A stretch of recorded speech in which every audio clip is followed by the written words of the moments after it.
All right, ladies and gentlemen, we are almost at the point of hearing from our first presenters. I just want to tell you that one of the things we're trying to do today is to get you to know the people who are going to be presenting to us as intimately as possible. So I've been in touch with all of our presenters. I've found out a range of things about their lives, their work in the social good space, their work outside the social good space, where they live, where they were born, what their hobbies are, and I'll share some of that information with you so that by the time they walk from the back area onto stage, you'll feel like you know them already. And I do thank, I know many of them are in the room, our speakers for being so forthcoming and sending me information. And for those who didn't send me information, I've just made up stuff. We're in an age of fake news. Fake news is totally fine. And so let's see, you just have to pay attention. Ladies and gentlemen, to open our summit today, we are lucky to have with us the Deputy Lord Mayor, Councillor Jess Miller. Jess was first elected to council a couple of years ago, 2016, is one of the youngest people to hold elected office at the City of Sydney. She is passionate about supporting Sydney's nighttime economy and the artists, the musicians, the bar owners and venues that underpin it. Program advisor to sustainability and innovation company Republic of Everyone. So here amongst friends today, she is the perfect person to open today's summit. She is known for her creative and inclusive approaches to sustainability, strategy and innovation. She co-founded Green Up's Sustainability Drinks, Grow It Local and the Elizabeth Street Gallery. She's worked on the Garage Sale Trail, Tweed Ride and Grow show. For the last couple of years, she's curated the food program for TEDx Sydney. In 2014, she was voted Sydney's Woman of the Year for her tireless work running community engagement programs and advocating for sustainability. I'm just going to take a shot and guess that Jess is actually delighted to be here talking to a group of people because as a City of Sydney councillor, she's probably excited at the prospect that she can stand in front of a group of people and have no one heckle her, no one shout at her, no one interrupt her, no one's going to ask her about WestConnex or bicycle tracks or any of that. You are amongst friends today, Jess. Thank you for joining us. Ladies and gentlemen, the debonair Deputy Mayor with flair, she's right there, Councillor Jess Miller. Please welcome Jess, ladies and gentlemen. Hi. Thanks, Andrew. Thanks for the intro. Oh, geez. You can ask me about WestConnex and bicycle lanes, but for the record, no WestConnex and yes, bicycle lanes. So, where to start? I think I'll start by saying that I enjoy long romantic walks to the fridge, like the City of Sydney enjoys taking action on the Sustainable Development Goals.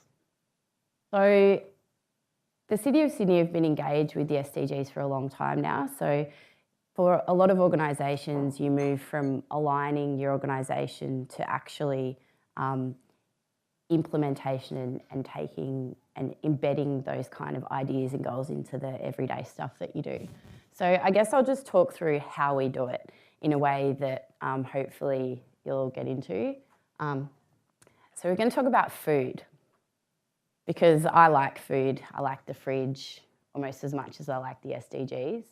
But I guess when you're looking at the goals, they're so vast and so varied that the first thing I guess the city does is it's as if you go and look in the fridge and you have a look and you go, okay, what do we not have? What are the deficits? In this case, we've got a cat.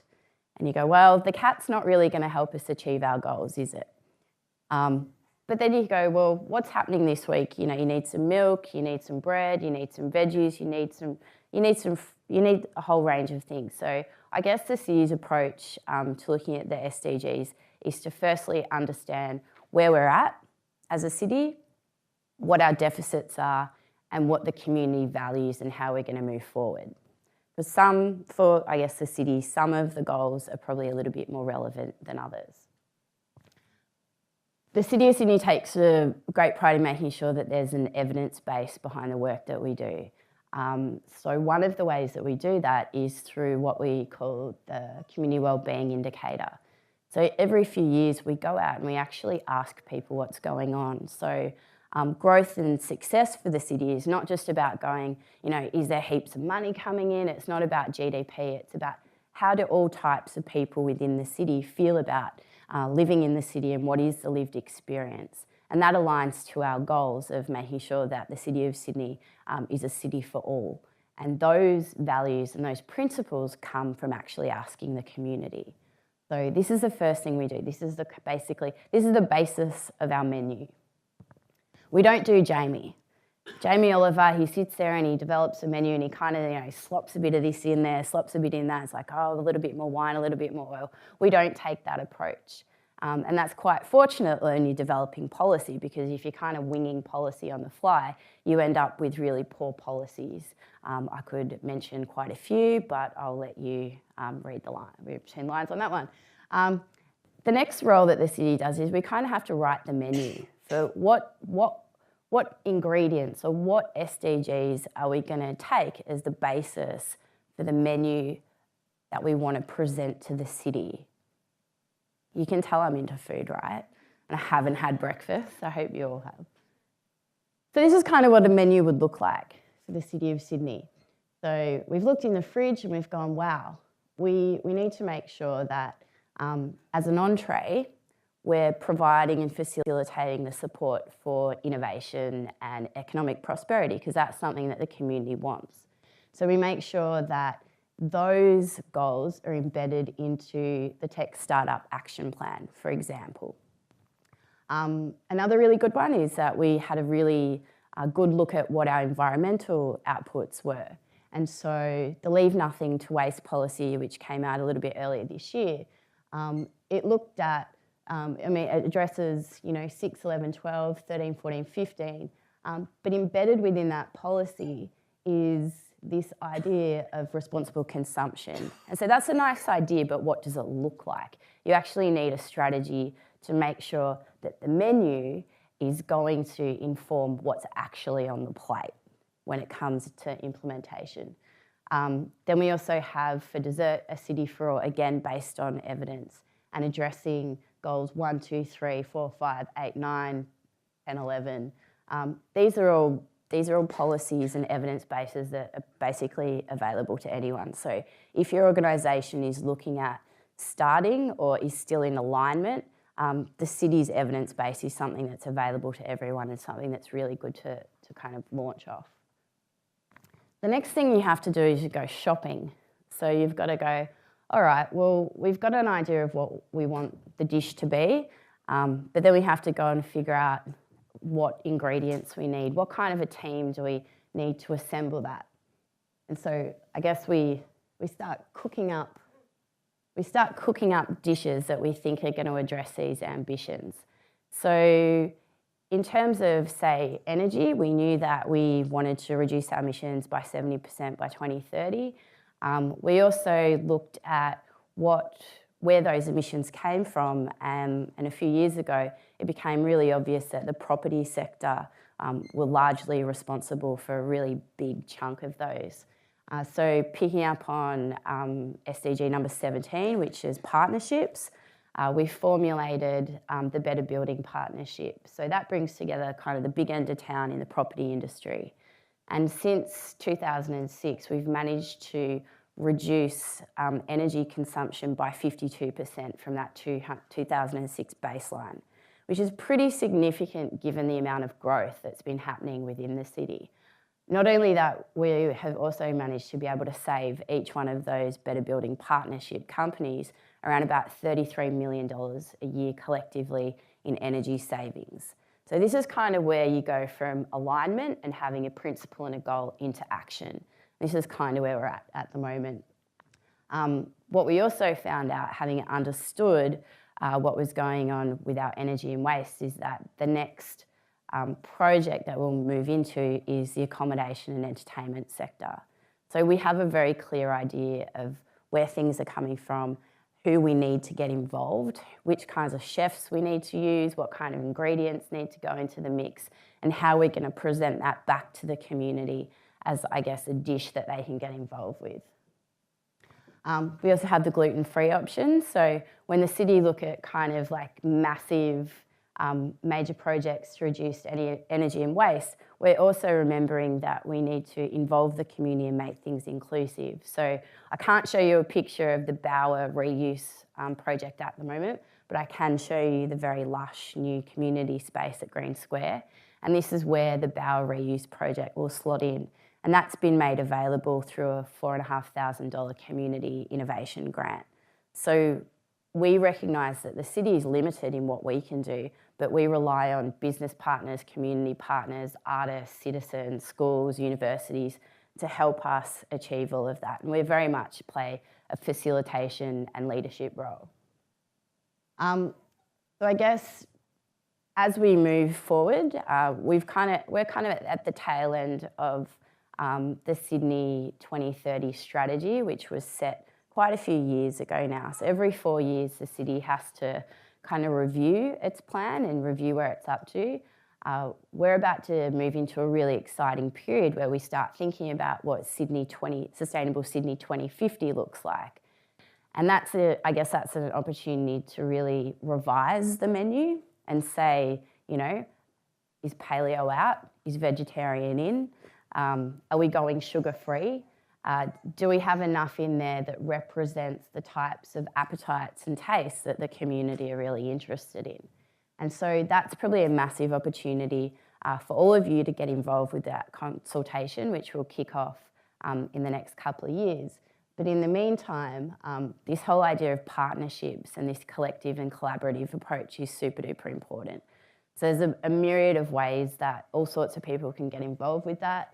The Sydney Your Say website is a really good place to stop off and understand what types of policies we're looking at the moment, which directions we're heading in. You can have your say on everything from should a bike lane take precedence over parking spots, which is very contentious, and I'd be very grateful if you said, well, yes, that would be great. But there's other things as well. So there's other things like major business grants where you can get in there and say, well, actually, our organisation, our business is much better positioned to undertake this work. We're also aligned with this goal, but we're probably better at enabling this action. And I think the city's role is very much to facilitate that. Often people have this expectation that if you have a problem, the city will fix it. But it's not always, we're not always, a bunch of bureaucrats at Town Hall House is not always the best kind of pressure point or the best conduit for that type of activity. So in a way, I guess we're kind of like dot collectors, and then we join them together and we look at the outcomes, but we also make sure that there's an ongoing evidence base. We've got to keep looking in the fridge, make sure there's enough veggies, make sure the milk hasn't gone off, make sure there's a couple of treats now and again. And then the other way to get involved with a lot of this work is through the grants and sponsorship programs. So everything from a $2,000 quick response grant to bigger sort of $80,000 grants that address specific actions and goals. And so the SDGs are very much embedded into all of the work that we've done. We're also part of the C40 group of cities, so we're constantly having dialogues with other cities around the world about what does best practice look like, how do we balance all these issues from around inclusion and growth and all of the really sticky stuff around, and obviously homelessness is something that you guys are all going to be thinking about today. And that's something, I guess, where the city has a really interesting role where we know that we can't directly affect a lot of those issues because we're not the regulatory body, but where we can advocate, influence and respond to a lot of those issues we often do. So I guess if you have any great ideas and you would like to partner with the city, you can obviously get in touch with me and I can join your red dot to somebody else's blue dot or loop you into the organisation, which is really important. But I guess as you sort of step through today and you listen to all the speakers, maybe in the back of your mind, think about this idea of formulating a dish. What do you want to serve up? Who do you want to serve it up to? What kind of ingredients do you need? Do you want it to have, is number 3, good health, just going to be a little sprinkle on the top? is responsible consumption going to make up the kind of the basis of that dish?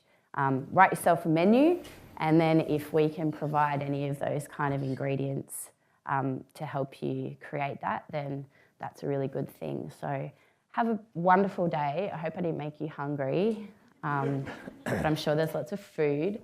So enjoy your day. Thank you. And I'll be around for a little bit, but then I'll also be obviously watching from the live stream later. So thanks. And I will hand it back to Andrew. Thank you, Jess. Thank you very much. Thank you.